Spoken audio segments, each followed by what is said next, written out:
Welcome to the Yankee Cowboy Podcast, coming to you from Dallas, Texas. Here's your host, Tim Wilkins.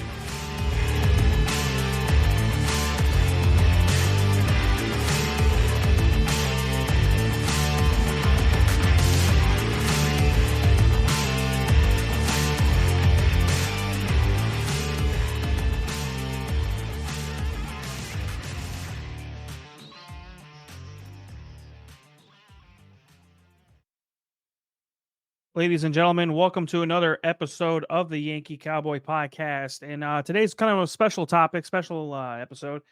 We're kind of talking about the news that came out this past week. I think it was on Tuesday, might have been on Tuesday or Wednesday, because we recorded an episode about the Indianapolis 500 and the Kyle Larson double that wasn't. And this news came out around 4:30 in the East Coast time that Stewart-Haas Racing will cease operations at the end of the 2024 season, including the Xfinity the Xfinity Series 2 rides as well that they have. So kind of special episode, kind of want to dive into, how did we get here? Really at its forefront, where do we go from here? A lot of things happen in the world of motorsports, but one thing I think universally is that there is people that are going to be greatly impacted by this closure.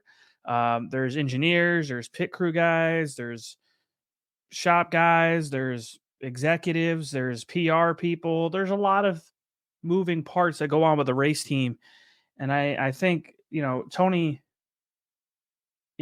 legitimately Tony Stewart kind of announcing it, before the month of June is fitting to a certain standpoint of allowing the team members to not have this monkey on their back and having to figure out, are they staying, are they going? At least with this decision early on in the season, they have not only formidable communication to their sponsors, to their business partners, and also for the employees of the team, that they can start pursuing other ventures inside the sport if they so choose to. And I can tell you, it is a pretty, I think Kevin Harvick has said it best. How do we go for forever,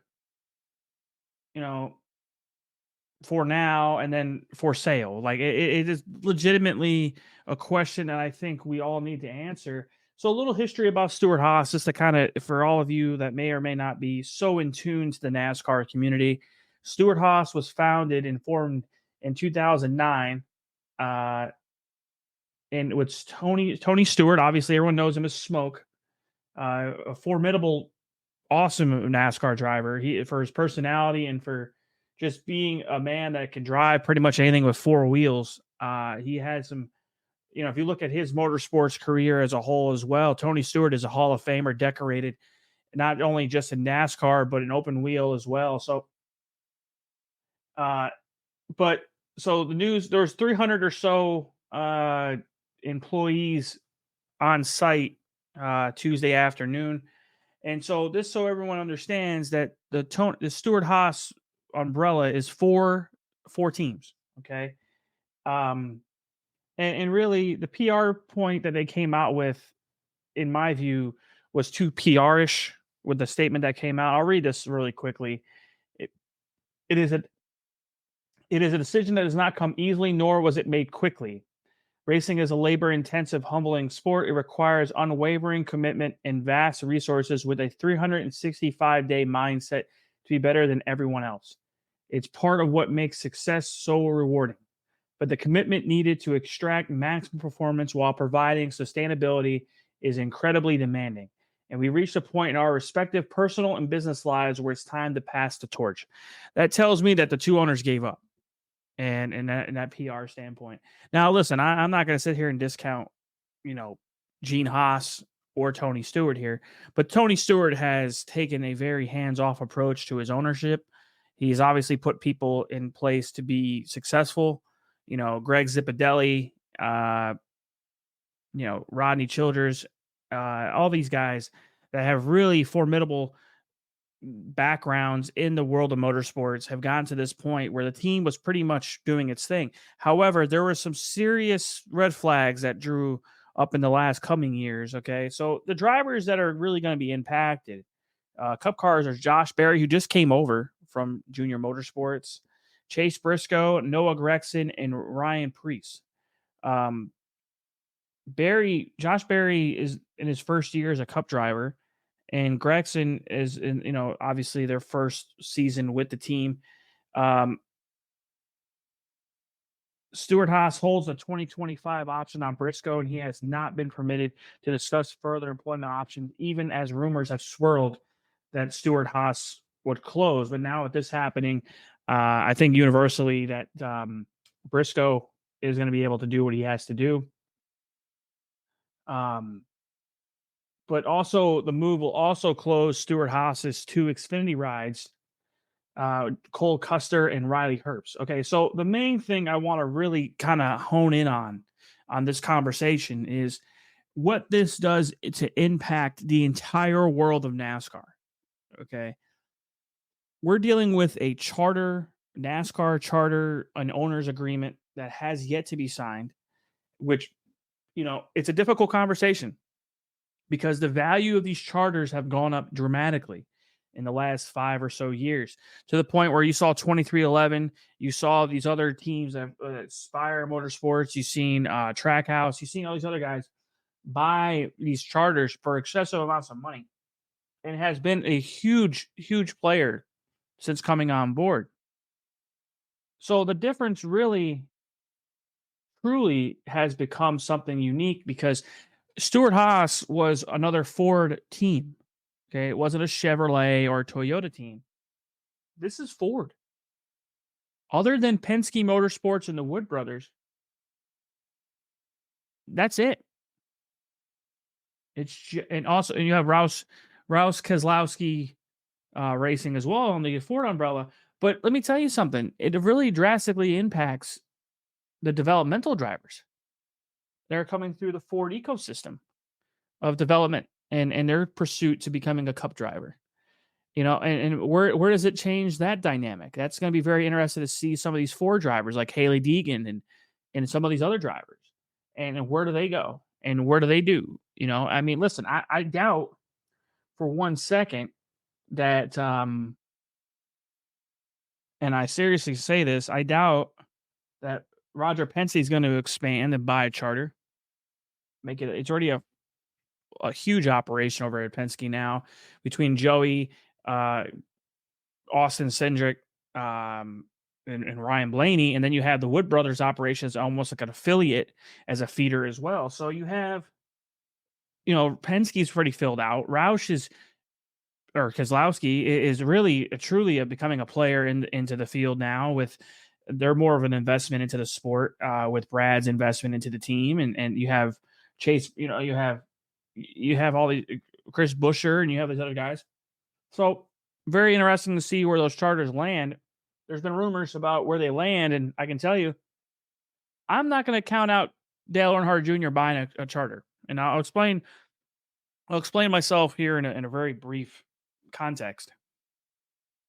On the Dale Jr. download, he talks about, having regret about not purchasing a charter a few years back. Now, obviously, if this dynamic of the conversation between the owners and NASCAR, when it comes to their, I guess you can say, revenue sharing agreement that they have, if that comes to light and becomes a positive venture, I think Junior Motorsports, it has to go Cup racing here soon. I know he's been really cheap with his money over the years, but I think genuinely, also one key dynamic I think is universal here is Josh Berry was a Junior Motorsports driver, and it was his development through Junior Motorsports and through the late model program at Junior Motorsports that came to Berry. He spent time and developed, and I think Junior owns him like like a father. Seeing some of these guys like Noah Gragson and Josh Berry that really genuinely, I think, have a legitimate talent in the sport and they're great drivers. I think Junior. Listen, I don't. How do I talk about this fandom? I'm never gonna be. I'm a Jeff Gordon fan. Okay, I'm a Jeff Gordon guy.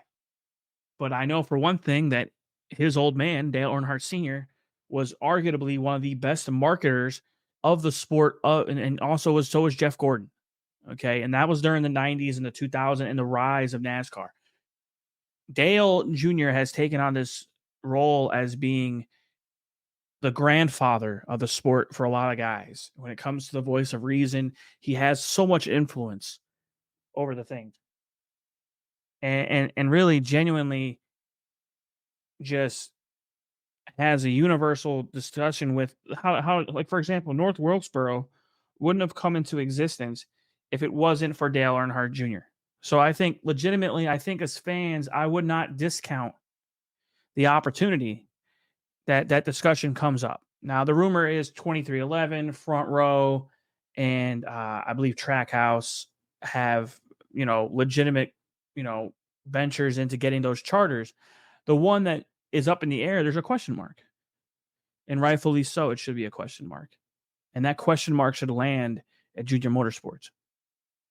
I am not a businessman, but I can tell you right now, if that's an itch that's willing to get scratched, that's Junior. And I think Junior owes no one anything. But I think he thinks he will owe the sport something by being an owner and giving back into the sport. He also develops some of the greatest drivers that there has ever come through the Xfinity ranks. William Byron, Noah Gragson, hell, Austin Hill's on his team now, which I think legitimately we need to talk about, is that some of the hypocrisy by NASCAR is only getting stupidity more than anything else. It's just getting dumber by the second. But let's kind of dive into this a little bit. 2311, okay, you have huge backing behind, Michael Jordan, arguably the GOAT of basketball. I don't care what anyone says. He is the GOAT of basketball, just like Tom Brady is the GOAT of football. But when you look at, I don't understand Front Row. I don't think Front Row is going to be competitive. I think it's just a money grab, try to expand into the sport. But I really, truly don't believe that's going to be a good venture. I think they're going to go away within 10 years. They're not a legacy team. They don't have legacy on them. I think if Dale Jr. buys that fourth team, that fourth charter, it's on to the races. And I think he also just bought the 8 car. He just bought the 8 team rights. You don't think for 1 second that he just bought the trademark for the 8 car? There's going to be some substantial moves that are going to be made that are going to benefit the sport. Also, Dale not being in the booth this year allows him to kind of negotiate without a microscope on him being asked every week, hey, are you done with this negotiation yet? Hey, are you done with this negotiation yet? They don't have to ask questions. He can be the PR guy that he knows he can be. So I think, am I sad for Tony Stewart? Tony Stewart's been successful. If you look at what, him and Leia Pruitt, and his wife, and, I don't, and I think legitimately you can't just hide behind the fact that Stewart-Haas lost a lot of financial backing here. And I'll explain here. They lost 2 major sponsors when they at the end of last year. Smithfield Foods exited the NASCAR space, and Anheuser-Busch went to Trackhouse. So when they lost that, and so you have it's a different ball game, guys. And I can sit there and say this: the team was owned by Joe. It was primarily run by Joe Custer. It was the chief operating officer, and he's a long-term Gene Haas guy. His son, Cole Custer, won the Xfinity Championship last year. I think legitimately, you can't sit here and say that the team was a joke. SHR was probably one of the biggest formidable forces in the sport for almost 10 years. Gene Haas does have a Formula One team that runs out of Kannapolis, and it is unclear if it will continue or if Haas has plans to also depart from F1. he has yet to talk about his F1 plans. Now, I will say this: if Gene Haas departs the Formula One, then you kind of know that, okay, it was more of a Gene Haas. I'm withdrawing. I'm trying to pull back a little bit. My health isn't exactly stacked here. And that's kind of how that worked. And that's Spire bought a team last year for $40 million. And it's really, truly going to be between, I say, $30 to $40 million per team. And that's where I think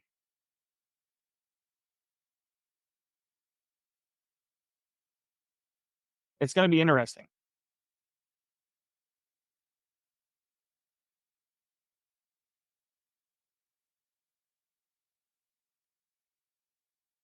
So in this episode, guys, you kind of have to leave this open, this conversation. I'll leave it up to you guys on social media to talk about it. Feel free to join me, as always, with the banter on social media. It's, it's X at Yankee Cowboy 27 on Twitter.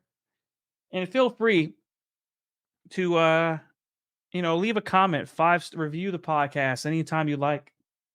And, we're starting to see us kind of a groundswell here on this podcast. And I'm really, really intrigued on where we're going to go from here. In the last month, guys, I cannot thank you all enough. I've seen a huge groundswell of downloads and likes and views and everything else. And I'm not sure if it's just more me posting or me doing social media. And it's really, nothing's changed on the content. We still do the content the way we like and edit the way we like and do things the way we want to do it. But one thing that's really opened my eyes is the diversity of the listenership across the globe and really around the United States, and enjoy listening to people talk about their views, and maybe they disagree or they agree.